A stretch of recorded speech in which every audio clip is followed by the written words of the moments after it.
Are you the average of the 5 people you spend the most time with? This video reveals why that matters and how to change it. Tired of surface-level connections? Learn the 3 steps to build genuine, lasting friendships. Transform your social life with these simple yet powerful tips. Learn how to make a great first impression and build strong relationships.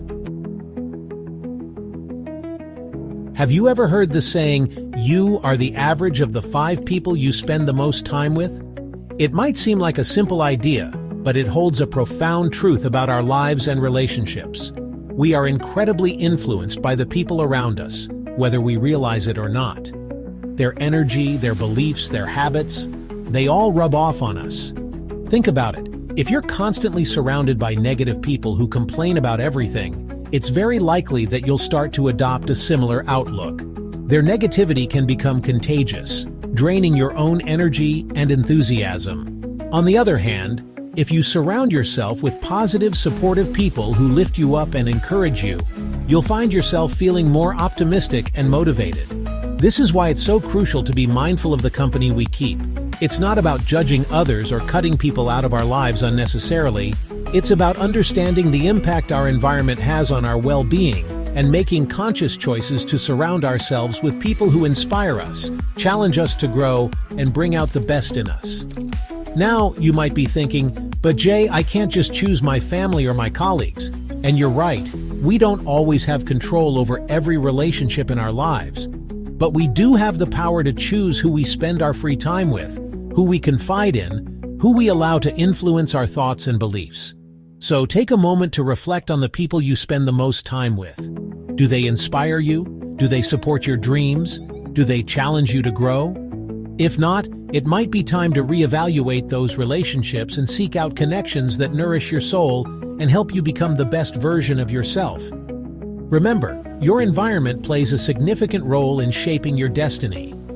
Choose wisely who you allow into your inner circle and watch how your life transforms for the better.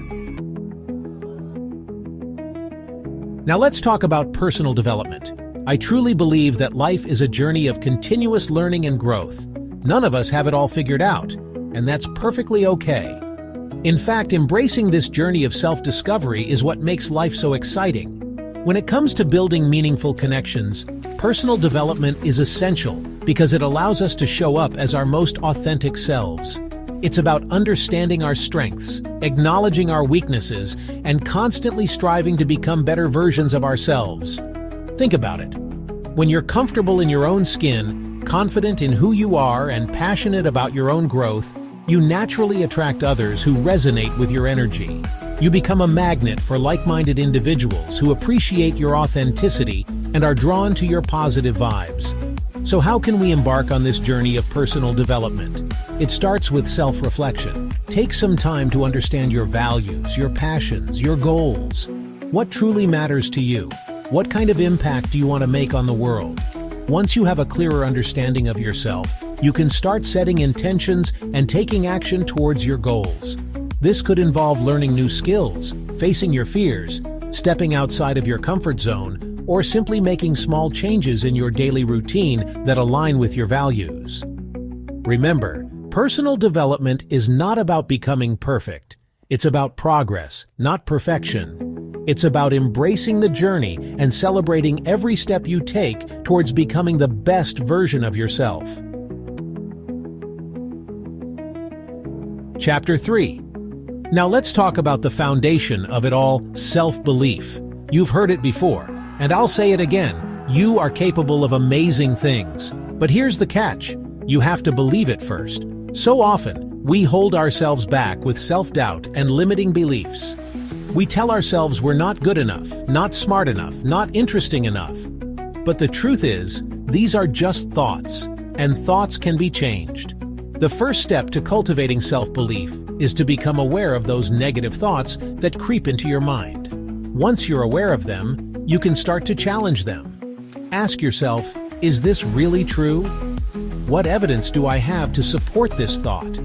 More often than not, you'll find that those negative thoughts are based on fear, insecurity, or past experiences that no longer serve you. So, start replacing those negative thoughts with positive affirmations. Tell yourself, I am worthy, I am capable, I am enough.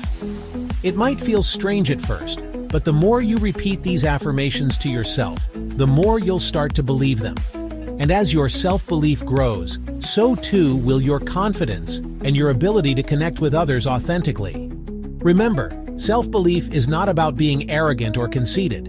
It's about recognizing your worth and embracing all that you are. It's about stepping into your power and allowing yourself to shine brightly. These were some tips that will help you find the right people around you and make a good impression on them. I hope they were helpful, and I want to know what is the thing that is currently bothering you the most and not allowing you to live the life you want. If you want, write to me as a comment or by email. I promise to answer or make a whole video on the topic. Thank you and see you soon.